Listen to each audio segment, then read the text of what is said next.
A caminho do voto. Agora na Sagres.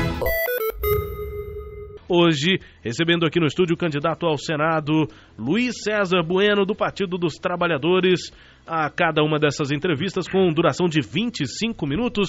Luiz César, obrigado pela presença aqui na Sagres. Bom dia. Muito bom dia, Rubens Salomão. Bom dia, Cileide Alves. Bom dia a todos os ouvintes da rádio Sagres 730, programa Manhã Sagres. Uma satisfação estar aqui com vocês. Começar perguntando para o senhor, deputado, por que o senhor decidiu ser candidato ao Senado? Muita gente esperava o senhor sendo candidato à reeleição para a Assembleia Legislativa. Por que a decisão de disputar o Senado nessa eleição, deputado? Os momentos de crise são momentos de muitas oportunidades.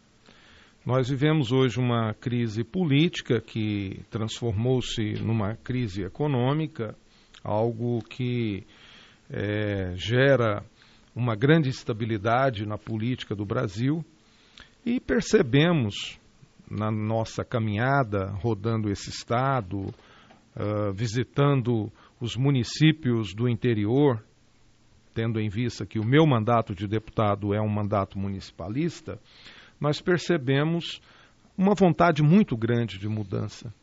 E percebemos que a atual representação de Goiás no Senado é uma representação antiga, que não se adequou ao tempo, não modernizou as necessidades atuais do Estado. São representantes de oligarquias, praticamente, que se revezam há mais de 30 anos nas vagas de Goiás no Senado. Então, nesse sentido, no sentido de dar uma nova cara, outra voz, outras palavras, outros projetos, né, nós resolvemos enfrentar esse desafio.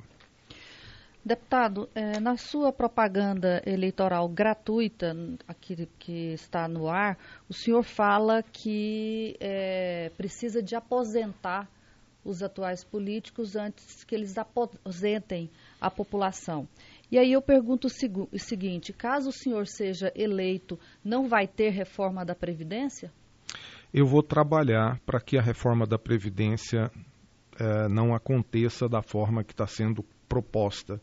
É uma forma que tira os direitos históricos conquistados pelos trabalhadores.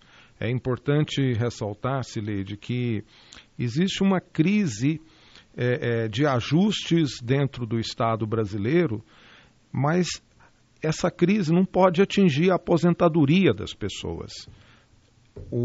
A atual conta da Previdência Social, ela é uma conta superavitária. Quem é que aprova as contas do governo federal e quem fiscaliza as contas do governo federal? É o Poder Legislativo, através da Câmara dos Deputados e do Senado. E o Senado, através de uma comissão parlamentar de inquérito, após quase um ano de trabalho, conseguiu apurar, através de uma ampla auditoria, que a conta da Previdência é superavitária. O que existe são desvios.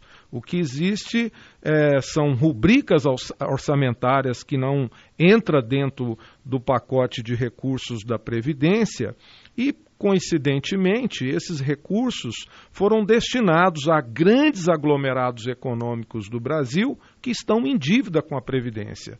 Importante ressaltar que se essas dívidas dos grandes aglomerados econômicos do Brasil forem devidamente quitadas, a Previdência estará totalmente coberta de recursos. As contas mostram que se nós pegarmos o dinheiro de um assalariado, tudo que ele e o patrão paga em forma de previdência social durante 35 anos, no final de 35 anos, aquele recurso devidamente aplicado, não precisa ser aplicação de ponta não, aplicação como conservadora, como a caderneta de poupança, paga e paga muito bem o seu salário. Portanto, os trabalhadores, o povo, não tem culpa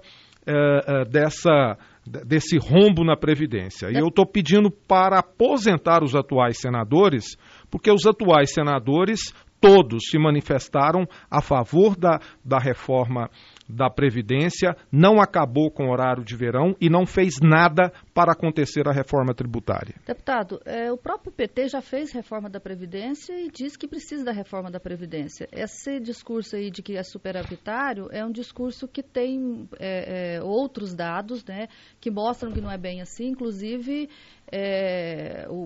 quem defende isso soma os recursos, separa os recursos da Previdência dos recursos de benefícios sociais que são pagos também pela Previdência. Aí, eu pergunto o seguinte para o senhor. Outra coisa, o sistema de capitalização, que é esse que o senhor fala aí, né, de aplicar o dinheiro que seja na poupança, não existe, né? Ele teria que ser criado um sistema de capitalização e esse sistema fazer uma transição do modelo atual para o modelo antigo. Se o senhor diz que não tem necessidade, por que o PT fala que tem necessidade de reforma da Previdência?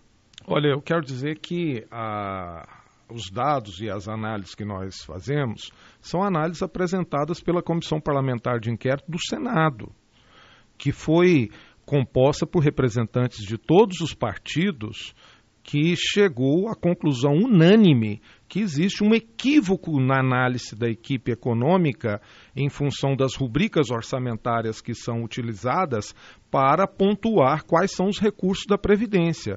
A Previdência Social, segundo a Comissão Parlamentar de Inquérito, é superavitária sim, não tem rombo. O que existe é má gestão. Isso não é um discurso do PT, isso é um discurso do Senado Federal. Má gestão, inclusive, dos governos do PT? Olha, eu acredito que os governos do PT manteve um Estado público eficiente. Nós fizemos concursos públicos, nós aparelhamos várias estruturas administrativas do Estado, mantivemos significativamente as autarquias, mantivemos a máquina funcionando a todo vapor. Agora, o Partido dos Trabalhadores sempre pautou pela defesa dos trabalhadores e da sua aposentadoria. Deputado, o senhor sendo eleito senador, que outras pautas, além da Previdência, o senhor pretende levar para casa? Nós queremos fazer a reforma tributária. Aí vai dizer, mas o PT ficou lá tantos anos e não fez a reforma tributária? Nós mandamos uma proposta de reforma tributária. A proposta de reforma tributária protocolada pelo presidente Lula em maio de 2010 simplificava a carga tributária e fazia uma redução significativa das alíquotas, mas precisava uma unificação dos estados, principalmente na questão do ICMS. E, posteriormente, através de uma guerra entre os governadores e interesses econômicos de grandes grupos econômicos que iriam sair da linha de isenção fiscal, o que houve? Houve praticamente uma paralisia da reforma tributária que não andou mais no Congresso. No Congresso Nacional, como senador, eu vou propor uma simplificação da reforma tributária. Nós temos hoje 88 tipos de tributos. Esses tributos são impostos, contribuições e taxas. Nós vamos propor um nivelamento desses tributos em apenas 3 tipos e 3 esferas. A União concentrará os impostos sobre a renda, incluindo as grandes fortunas, importação e exportação. O Estado, produção e consumo. E o município, o setor de serviço e a propriedade. Com isso, nós vamos reduzir significativamente a carga tributária, simplificar a legislação e fazer com que o Estado seja mais ágil, fazer com que o comércio volte a produzir e o comércio volte a vender e a indústria produzir. O que nós não podemos admitir, por exemplo, é que o segmento de remédio pague 42% de carga tributária, enquanto armas e revistas eróticas paga 14%. Não podemos admitir que só do ICMS e sobre a energia elétrica, em Goiás, cobre 30%, enquanto em outros estados a alíquota é 12%, 17%. Não podemos admitir que o cidadão pague sobre a energia elétrica e os combustíveis uma carga de 56% no total. Isso faz com que a cobrança de impostos sobre os salários dos trabalhadores e sobre a nota fiscal na hora de abastecer o carro no posto de gasolina e pagar a energia elétrica seja uma tarifa extremamente absurda. Temos que simplificar a reforma tributária, reduzir os impostos e fazer o país voltar a crescer. Deputado, o senhor fala que o presidente Lula apresentou a proposta de reforma tributária, mas a gente sabe que quando que o presidente tem força política para discutir e aprovar projetos de interesse no Congresso, como o presidente Lula aprovou a reforma da Previdência, que era muito mais complicada. Então, o presidente não quis. Como é que o senhor, um único senador, caso fosse eleito, conseguiria fazer uma reforma tributária? Primeiro, é por isso que eu sou candidato ao Senado. Eu vou pegar a sua pergunta até para responder a pergunta inicial do Rubens Salomão. Nós resolvemos fazer uma força-tarefa no PT para que os principais quadros do partido nos estados sejam candidatos ao Congresso Nacional. O PT não pode chegar mais em Brasília com a bancada extremamente limitada de deputados federais e senadores para ser vítima do impeachment novamente ou de um outro golpe, conforme aconteceu com a presidenta Dilma. O presidente Lula e também a presidenta Dilma chegou com o Partido dos Trabalhadores em Brasília com um pouco mais de 20% de congressistas. A nossa bancada, no limite máximo, conseguimos ter 102 dos 513 deputados federais e 12 dos 81 senadores. Então, nesse sentido, nós precisamos fazer o trabalho político baseado na articulação com os partidos, né? Em alguns momentos chegaram a taxar o nosso governo como governo de coalizão. E essa coalizão pressupõe o entrelaçamento dos grupos econômicos. E, nesse sentido, a reforma tributária sofreu um impacto, porque os poderosos, as elites desse país, que não pagam imposto, porque quem paga imposto é o trabalhador, é o pequeno e o médio empresário, esses não aceitam uma reforma tributária que irá fazer com que a justiça fiscal seja feita. No Senado, eu vou trabalhar para que haja justiça fiscal, por uma reforma tributária que não penalize o consumo e não penalize o salário dos trabalhadores. Pois é, mas essa elite que o senhor diz aí, esses poderosos, eles poderia ter sido cobrado impostos deles nos 12 anos de governo do PT. E o PT nunca propôs impostos sobre patrimônio, sobre renda. A proposta de reforma tributária encaminhada pelo presidente Lula, dia 12 de maio de 2010, inclusive com o ex-deputado Sandro Mabel, designado como relator, tinha como carro-chefe o imposto sobre as grandes fortunas. Nós propomos tributar as grandes fortunas, mas não assim como existe na Inglaterra, assim como existe na Dinamarca, na Alemanha. Agora, o Brasil não pode ser o paraíso fiscal dos ricos e extremamente rígido com os pobres.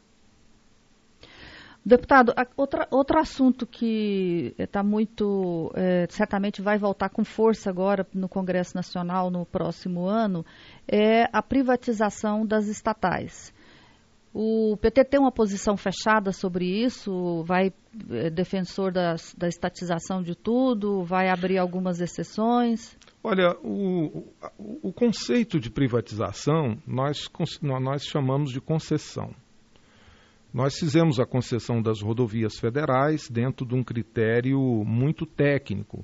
Se você pega o sistema de concessão das rodovias federais e compara com o sistema de entrega das rodovias estaduais para a iniciativa privada, nós vamos perceber que é totalmente diferente. Por exemplo, as rodovias federais, a distância de um pedágio para outra é de 110, 120 quilômetros e aqui em Goiás o pedágio custa de R$ 3,90 a R$ 5,50 por trecho de 120 quilômetros. Agora, recentemente, o então governador Marconi Perillo, que é candidato a senador, enviou para a Assembleia Legislativa um projeto estabelecendo que o os quilômetros de pedágio, ironicamente, em algumas praças é de 45 quilômetros, em outras de 52 quilômetros, ou seja, a cada 50 quilômetros você pagará uma taxa de 5,50, 5,90.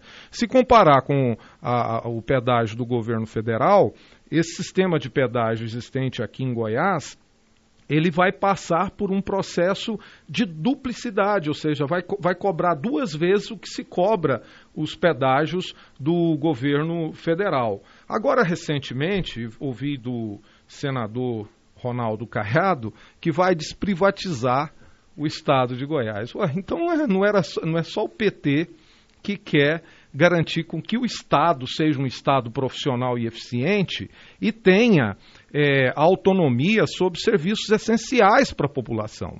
Nós não somos contra as concessões à iniciativa privada, mas alguns elementos fundamentais do serviço público, que são segurança pública, educação e saúde, esses elementos eles precisam ficar sob o controle do Estado. O poder público tem que ter autonomia, competência e eficiência para prestar um serviço eficiente público na área de educação, saúde e segurança pública, sob pena do Estado transformar-se em um balcão, em um arquivo de contratos como nós estamos vivendo hoje.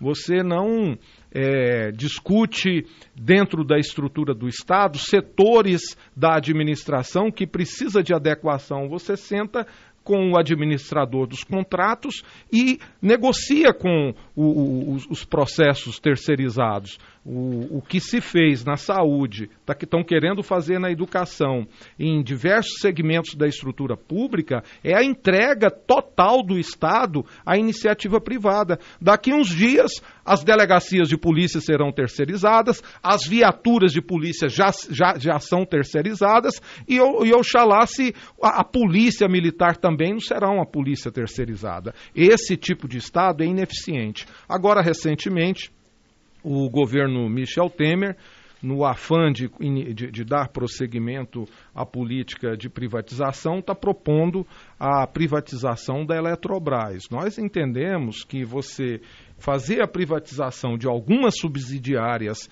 da Eletrobras para poder garantir qualidade no fornecimento de energia elétrica pode ser uma forma justa. Porém, pegar a mãe de todo o processo de distribuição de energia elétrica, que é a Eletrobras, e distribuir para a iniciativa privada, é uma forma até de abalar a segurança nacional.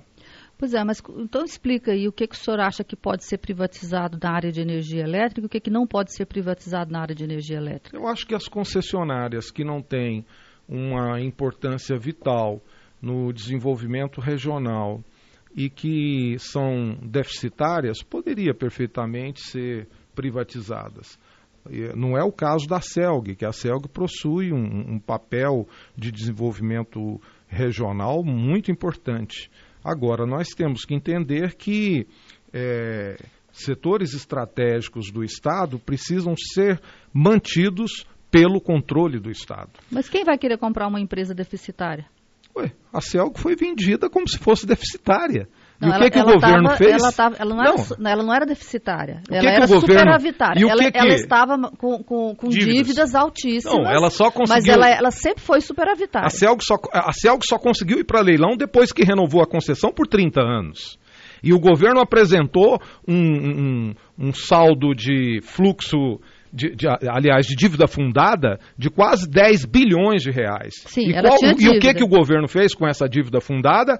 Ele jogou ela no Tesouro como se fosse dívida de impostos, principalmente de ICMS, e posteriormente enviou para a Assembleia Legislativa, e eu votei contra, anistiando essa dívida para a Enel. E além de perdoar as dívidas do passado, o que o governo fez? Pegou toda a arrecadação de impostos do futuro, os impostos que você paga hoje sobre a energia elétrica, 30% sobre o valor da energia elétrica, não vai para o erário, não vai para os cofres públicos, vai sim para os cofres da Enel em função de um ajuste fiscal, de uma concessão fiscal que foi dada à empresa. Mas, deputado, então o critério não seria a empresa que é estatizada pelos governos do PT pode e as que são estatizadas pelos adversários não podem? É questão de estratégia. Pois é, como é que define essa estratégia? A estratégia é ser do PT? Em função, é a definida pelo PT política, ou é a definida pelo adversário? Compara a concessão da BR-153 com a concessão da GO-020. Aí você vai ver como é que é a concessão do PT e como é que é a concessão dos governos do PSDB. A concessão do PT colocou o preço lá embaixo e todas as empresas hoje, as concessionárias, estão ameaçando entregar os contratos. Com todo respeito, Sileide, fique ali agora em Professor Jamil ou em Goianápolis, Abadiânia, e verifique se aquele pedágio está prejuízo. Aquilo é uma verdadeira máquina de dinheiro. Filas e filas de carro, ganhando 5,50. Não, é só pegar o balanço. É pegar o balanço fiscal, é pegar o balanço. É você pegar o fluxo de caixa diário e mensal e comparar com as despesas. É você fazer um comparativo entre receita e despesa. Não existe negócio melhor do que cobrar pedágio. Não existe negócio, e ainda mais agora com o governo Marconi Perillo. Ele pegou dinheiro público, dinheiro de impostos meu e seu, deixou as rodovias um verdadeiro tapete e entregou para a iniciativa privada apenas, no bom goianês, colocar a porteira, entre aspas, para cobrar pedágio. Ainda, até né? Eu que não sou do ramo quero um negócio desse. Por que a concessionária, então, entregou a concessão da BR-020, que foi feita no governo do PT, e devolveu essa concessão para o governo federal, e a rodovia está lá em péssimas condições de tráfego até hoje? Olha, aí entra uma questão que é determinante. É o caso da BR-153 no sentido Anápolis-Porangatu, chamada Rodovia da Morte. É preciso que seja feito uma política de cobrança da iniciativa privada para que as obras sejam executadas. Nesse caso especificamente, foi entregue para a iniciativa privada fazer os investimentos e depois que os investimentos estiverem prontos, cobrar pelo investimento que foi feito em forma de pedágio. No caso específico da BR-153 e da BR-020, eram necessários inicialmente fazer a duplicação de 300 quilômetros, e isso não foi feito porque era uma obra cara. Isso mostra que segmentos irresponsáveis do setor de engenharia, que participa dos leilões de concessões, entram nos leilões para fazer articulação política para poder conseguir recursos públicos nas obras, conforme foi feito aqui em Goiás. Como o governo do presidente Lula e da presidenta Dilma não aceitaram esse tipo de chantagem, eles devolveram posteriormente as concessões. Já encerrando a entrevista, a gente tem um tempo pré-determinado aqui de 25 minutos. Como é que a candidatura do senhor, a candidatura da Cátia Maria ao governo sempre se pautaram pela candidatura nacional do ex-presidente Lula. Como é que fica agora com a candidatura dele sendo barrada pelo TSE? Olha, nós vamos recorrer ao Supremo Tribunal Federal. Acreditamos que com o voto do ministro Facchini e também da ministra Rosa, que deu uma manifestação que concordando muito com o relatório do ministro Facchini, a candidatura do Lula poderá ter uma vitória no STF. Como isso deve ocorrer essa semana, que os prazos da Justiça Eleitoral são prazos rápidos, nós iremos continuar recorrendo. Ok.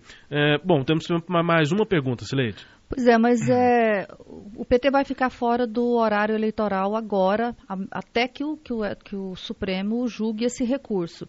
O partido não vai lançar oficialmente, substituir, melhor dizendo, a candidatura de Lula pela de Haddad, correr o risco de perder no STF e ficar sem candidato nenhum? Não, Haddad já foi registrado como vice. Haddad é o vice do presidente Lula e continuará no páreo. Pois é, caso o trânsito e julgado do processo do Lula no STF seja julgado, nós iremos, no momento legal, fazer a substituição. Pois é, enquanto isso, vocês vão ficar fora do horário eleitoral sem candidato? Nós continuamos, segundo a decisão da Justiça, apresentando as imagens do Lula sem ser candidato e com Haddad. Agora, eu queria também, são duas propostas que eu não poderia deixar de apresentar aqui da minha plataforma, na área de segurança pública.